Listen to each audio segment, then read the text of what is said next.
Okay, good morning class. Prayer leader, can you lead the prayer? Okay. Before you sit, kindly arrange your chair and kindly pick up some trash under your chair.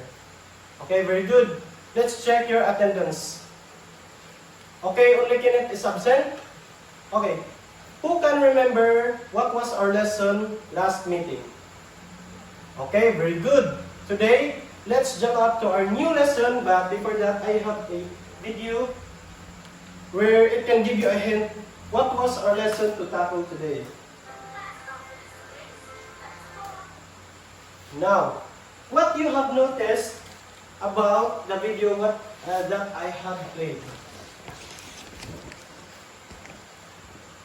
Okay, now our new lesson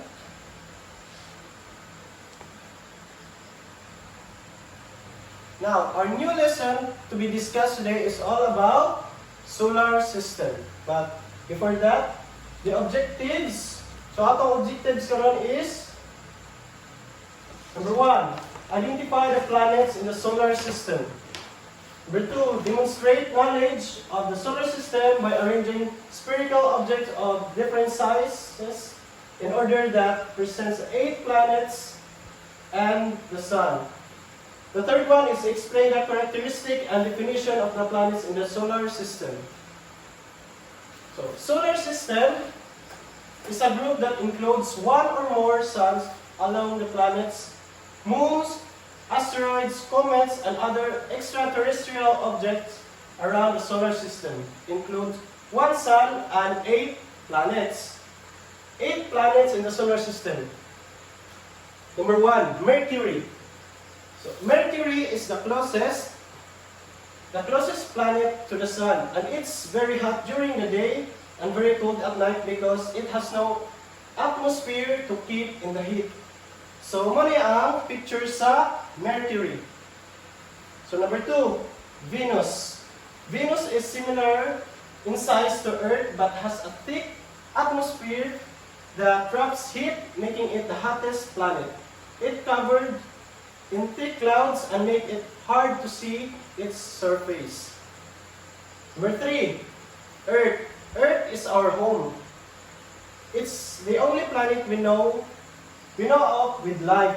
It has a mix of land, water, and air, which is perfect for plants, animals, and people.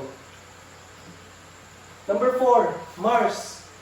Is known as the red planet because of its reddish color from iron oxide or rust. It has the tallest volcano and the deepest canyon in the solar system. Number 5, Jupiter. Jupiter is the largest planet. It has a giant storm called the giant red spot and many moons.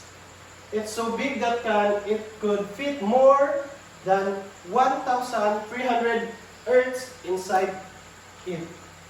So, number 6, Saturn. Saturn is the famous for its beautiful ring that made of ice and rocks. It's a giant like Jupiter, has many moons too. Number 7, Uranus. Uranus is unique because it's spin on its size, almost like it's rolling around the sun. It has a blue-green color because of the gases inside its atmosphere. So the last one is Neptune. Neptune is the farthest planet from the sun and looks blue due to its atmosphere. It has strong wind and big storm. So each planet is special in its own way, and they have orbit around the sun, which is mean they travel around it in their own path. So, tanong planet ay klase-klase nga abilidad or ilang or na sila yung special sa ilang klase-klase nga pamaagi nga nag-orbit or nagtuyok around the sun. And any clarification or question? Answer. Okay, very good. So, I have a question for you para maila kung kakasabot mo or wala. Okay, number 1. Mars is the blank planet from the sun. Fourth nearest, sir. Okay, very good. Number 2. Blank is the planet known to have living things on it. Earth, sir. Okay, very good. Number 3. What planet is the famous for its red spot? I think, sir, it is Jupiter. Okay, very good. Nice. Number 4. Blank is located at the center of our solar system. It is a sun, sir. Okay. Number 5. Blank is the fifth and the largest planet in the solar system. The same for number 3, sir. It's Jupiter. Okay, very good. Excellent. So now, any clarification? None so far, sir. Okay, very good. I have this one, the evaluation of, okay, please prepare a one hot crosswise and answer the activity I posted in the blackboard.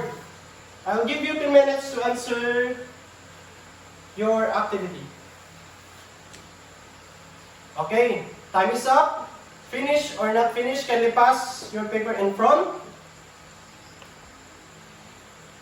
Okay, for your assignment, kindly answer, or in your assignment, draw a solar system in a long bond paper. So, kamo, mag-drawing mo sa solar system. Kunya, koloran ninyo, label it, name, panganlan ninyo, o pass it tomorrow. Clarification class for the assignment. Wala na, okay? Can you stand up for the closing prayer? Okay? Kaya wala na may pangatanan-tanan. Class dismiss. Kanda sa akin.